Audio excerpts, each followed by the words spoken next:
Assalamualaikum warahmatullahi wabarakatuh. Halo semuanya, nama saya Rosalina Meruron, saya dari kelas 12 IPA 3. Di sini saya akan menjelaskan materi tentang elektrokimia bagian sel elektrolisis. Disimak ya. Nah, pertama-tama, apa sih elektrolisis? Elektrolisis adalah aliran arus listrik yang melewati suatu zat cair dan kemudian menimbulkan reaksi kimia. Pada reaksi elektrolisis, anoda berada pada kutub positif, tempat terjadinya reaksi oksidasi.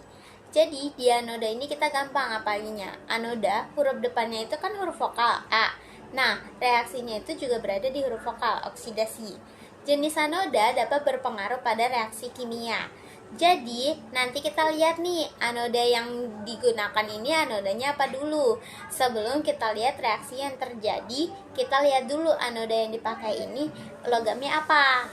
Lalu habis itu katoda. Katoda itu berada pada kutub negatif, tempat terjadinya reaksi reduksi. Jenis katoda tidak berpengaruh pada reaksi kimia. Jadi katodanya itu tidak berpengaruh, mau pakai logam apapun dia tidak berpengaruh. Yang berpengaruh itu ada di anoda, logamnya. Logam yang dipakai sebagai anoda itu berpengaruh pada reaksi kimianya. Nah, selanjutnya ada jenis-jenis elektroda. Pada sel elektrolisis terdapat dua jenis elektroda.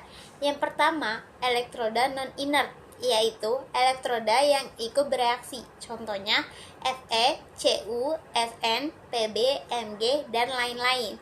Yang kedua, elektroda inert, yaitu elektroda yang ikut bereaksi hanya sebagai penghantar listrik. Contohnya platina atau Pt, karbon atau grafit nama lainnya, dan emas itu Au. Jadi di sini di inert itu kita gampang ngapalinnya, cukup cepet tahu. Nah, selain cepet tahu berarti dia elektroda non inert. Nah, di sini kita juga belajar reaksi-reaksi elektrolisis. Reaksi pada katoda, kita lihat dulu nih, kationnya berupa ion logam golongan 1A, 2A, Al, dan Mn enggak. Nah, ini tuh di sini harus bersifat larutannya. Jadi, reduksinya itu dia berupa air. Ini tuh udah ketentuan, 2H2O plus 2 elektron menjadi H2 plus 2OH-. Ini tuh udah ketentuan. Nah, kalau untuk larutan yang mengandung ion H+, bisa kita pakai larutannya itu HCl. Karena H itu selalu ada di kation.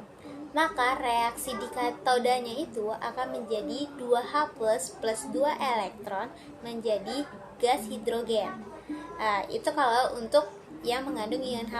Nah, kalau di poin nomor 1 itu harus berupa larutan, di poin nomor 3 juga harus berupa larutan logam B atau lelehan logam A.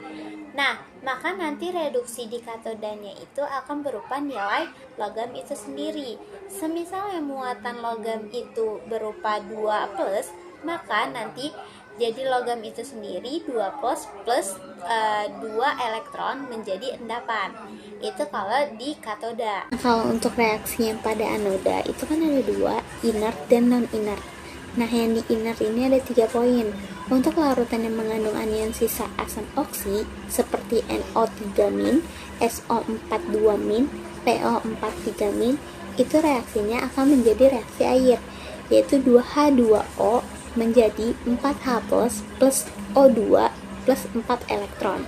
Nah, yang di poin nomor 2 untuk larutan yang mengandung anion halida. Jadi kayak Cl, terus Br, terus imin. Reaksinya itu akan menjadi 2, terus muatannya berapa? Muatan berapa terus min menjadi muatan 2 plus 2 elektron. Untuk poin yang di nomor 3 ini, larutan yang mengandung anion OH-, maka reaksinya kita tulis 4OH- menjadi 2H2O plus O2 plus 4 elektron. Habis itu ada yang non-inert. Kalau yang non-inert itu nilai logam itu sendiri yang kita tulis di reaksinya. Jadi nilai logam itu menjadi logam itu plus muatannya plus elektron ditambah sama muatannya itu. Jadi muatan elektron, muatannya berapa kalau elektronnya gitu. Sekarang kita masuk ke contoh soal. Di sini ada soal reaksi yang terjadi pada elektrolisis larutan Ki di katoda dengan elektroda platina adalah, karena yang dicari cukup reaksi di katoda, maka kita tulis reaksi katodanya aja. Larutan Ki, berarti K-nya itu di katoda, I-nya itu di anoda. Kita cukup tulis reaksi di katodanya aja, karena larutan Ki itu termasuk logam golongan 1A. Berupa larutan, maka yang kita reduksi di katodanya berupa air, yaitu 2H2O plus 2 elektron menjadi gas H2 plus 2 OH-. Maka jawabannya itu adalah yang C.